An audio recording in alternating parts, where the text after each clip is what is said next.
Hello, my name is Dejan Bojkov, Grandmaster from Bulgaria. Today we are going to talk about how to limit the knight. The knight is one of the most trickiest pieces in chess, but it has one drawback. It is a short-range piece, which means that it cannot easily go from one side of the board to the other one, and if there is a limited place, it cannot really show its full power. Let's imagine for the moment that in this sample position, the knight, the pieces are playing only on this small square. Then it will be very easy for the king to trap the knight. He just approaches it. So the smaller the square of the knight it is, the better it is for the one who is trying to limit the knight. And then this springy piece can be limited by a knight by itself, a pawn, or even a king. Another short-range piece. Therefore, the places where the knight fears most are the corners, the edges of the board, and I would like to demonstrate it with some samples now. Here is one very simple but very nice sample how the knight will get clumsy near the edge of the board. It is a small study by Sharon. White simply jumps on g7, giving check and deflecting the knight to g7. So black is forced to take the knight, as otherwise the knight will protect the pawn from g3, and this is easily winning for white. So the knight has to capture back the knight, and after that h6 is played. The knight is very clumsy now. There is no I rank, so it cannot go knight I6. It has to be only protected by the king, but after h7, now the knight is even obstructing the king to stop the pawn. Near the edge of the board, the knight can be trapped also by the king. It is generally known then that when the pawn reaches the corner pawn, reaches the 7th rank if it is a white pawn, or the 2nd rank if it is a black pawn, then if the knight does not have sufficient support from the black king, the knight is always losing. And this is for the fact that the king easily can take away both the squares from the knight. Like it is here after king f6, king b2, let's say king g7, the knight is trapped, lost, and white wins. And here is the difference. If the pawn is a knight one or a more central one, the knight has enough space and it cannot be limited by the king. Let's say that the king approaches, then the knight goes from the other side, and then back, and to the other side. It is not a problem for it anymore. Let's have a look now at some samples from practical games. This one is from a famous game, as white is playing the Great Kasparov against Adams. This was played in Linares 1999. White has a mere extra pawn, but a very strong corner one. Although it is very far away from the promotional square, white can eventually limit the black knight to win the game. So with the first move, he is chasing the knight to a worse position. Now black has a choice either to go to a6 or a4. These are the best squares. Knight a4 looks more active, but this was not what Adams chose because of the move knight c3. And now again a choice for black. Knight b2 looks like the best one, as now white cannot really attack this knight, and the knight looks very secure on b2. Black simply wants to go in front of the pawn to draw the game. However, here comes the deflection of the knight. We already know that if the pawn reaches the 7th rank, it is a sure win for the side with the pawn, and this will be achieved if black takes on d1. Then white simply advances the pawn, knight b2, a5, let's say king g7, a6. It will be the same. Knight a4, a7, knight b6. The knight can stop the pawn, but it already reached the 7th rank, so We're just checking if the king can come in time to support the knight. No, the king is one move short and white is winning. This line demonstrates the power of the pawn that reaches the back rank, the last but back.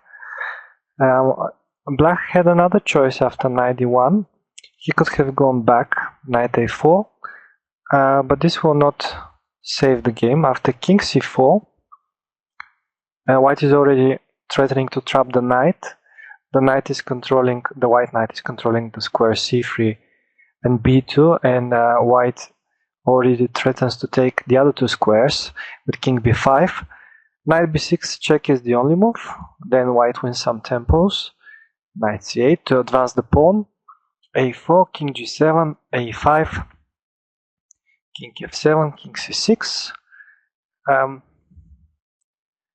White would like to chase away the knight and also to stop the black monarch from coming and helping into the defense. Here black can proceed with king e7, king c7, knight d6, knight c3, controlling the b5 square and also threatening knight d5 in many cases. So black needs to give a check. Knight d8, king c6, king d8. The only way is to try to block the a passer, but this is not helping here. We play knight b5, king c8. The pawn marches to a7, and after king b6, black is already in zugzwang. He has to move with his knight, and there will be mate on c7.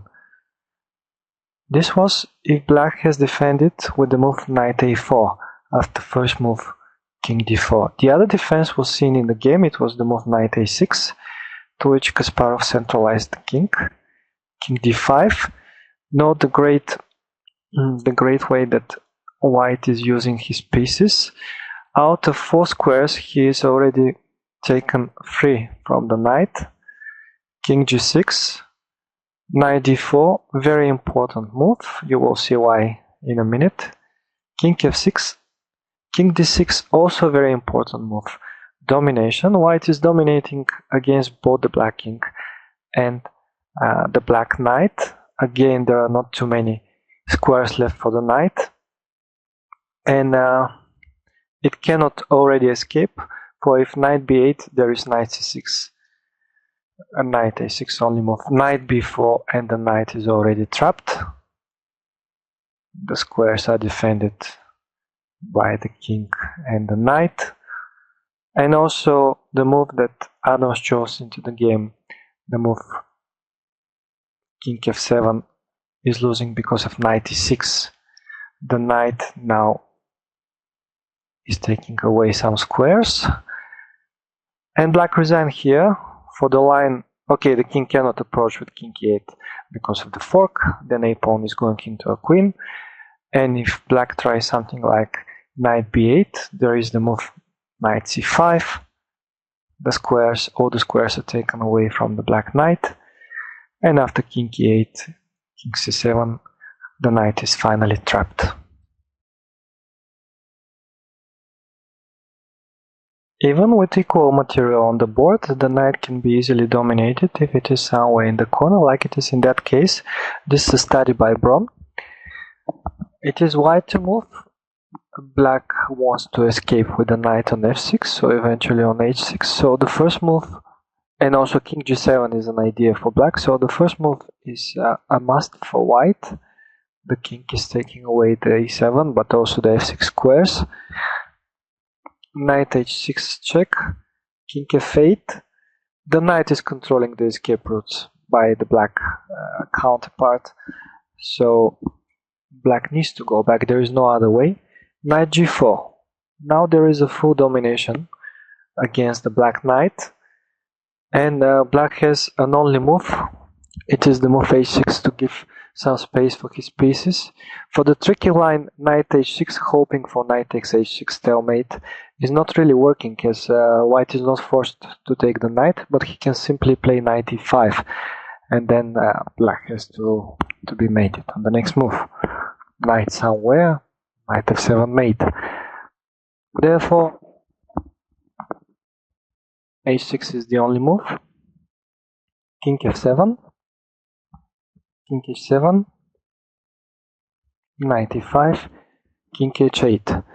Up to now, white's play was very simple and very good, but now he needs to find a creative plan in order to win this position.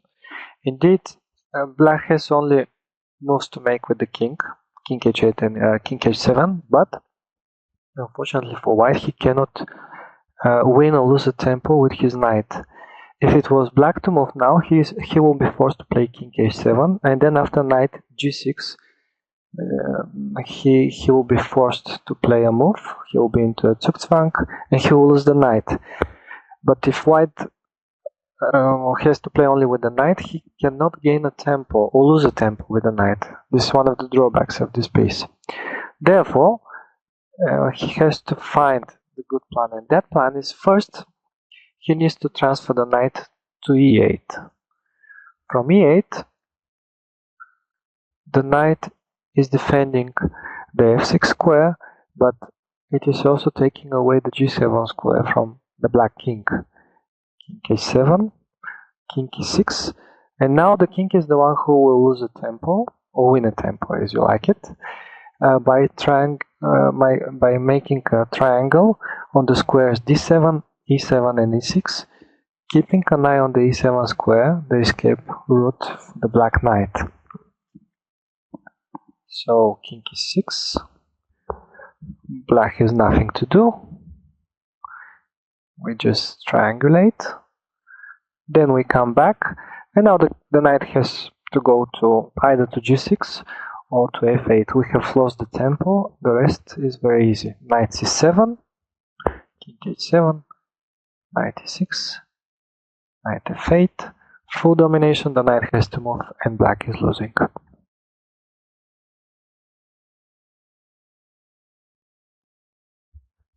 The next sample is going to show how the knight can be limited even from the middle game. It is the game between Vladimir Gergiev as white against Vornat that was played in Bundesliga 2001. As we can see, the black knight is already excluded from the game on a8, but black is threatening to take the b6 pawn, and then he will free his pieces. Not only he will return the pawn that he's missing, but he will be perfectly fine. However, it is white to move.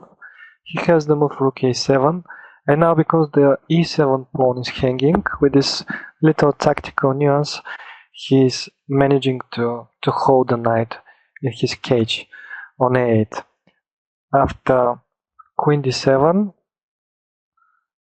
the rooks were exchanged, and knight a4, the knight was trapped forever, and white was really dominating. The rest of the game was rook b8, queen c4, sorry.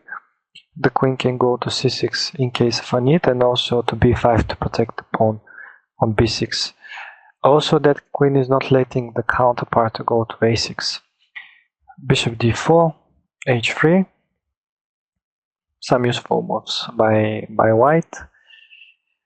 King g7, bishop c3. This is a good method. We need to exchange the unnecessary pieces. We already said it before.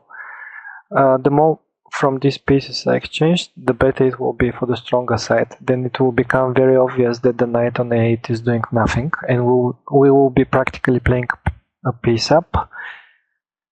Bishops are exchanged, queen c8, queen b5. We said the queen is going to c6. Again, the same principle. White is eager to exchange the queens, and then he can also use his king to come to b5 to help winning the knight, the poor knight on a8. Queen b8, c4, king f7, f4. Now white can turn his eyes on the king's flank, where he will be some pieces extra already. h5, e5, h4, The pawn on d6 was exchanged. Rook e3, g5, f5, and in this completely hopeless position, black resigned. Rook e6 is coming, and he can never take on b6 because of the inclusion of the queen d7 and eventually rook e8 mate ideas.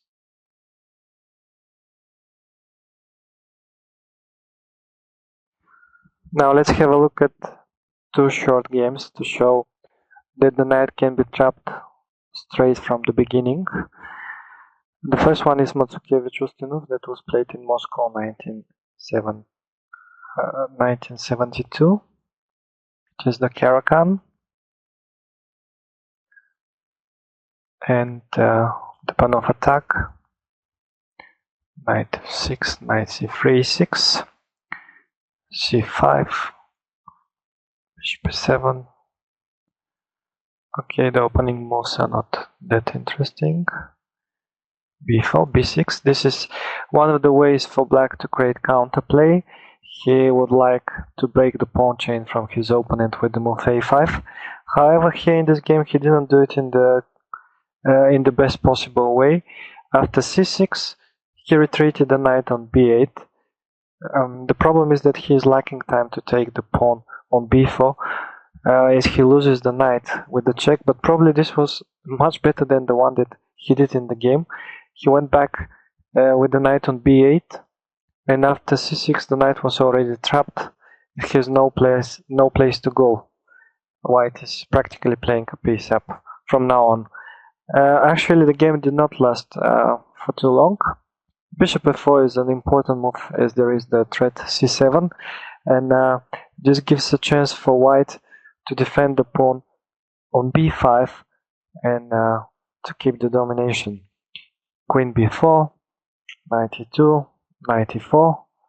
Now, small tactics, castling.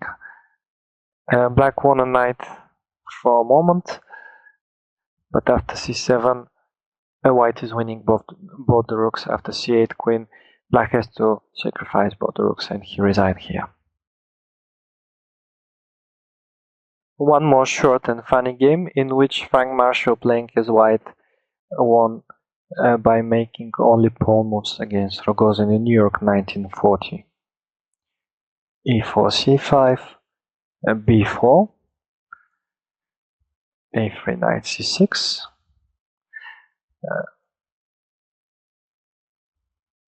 Black is playing only with his knights, and white is attacking them.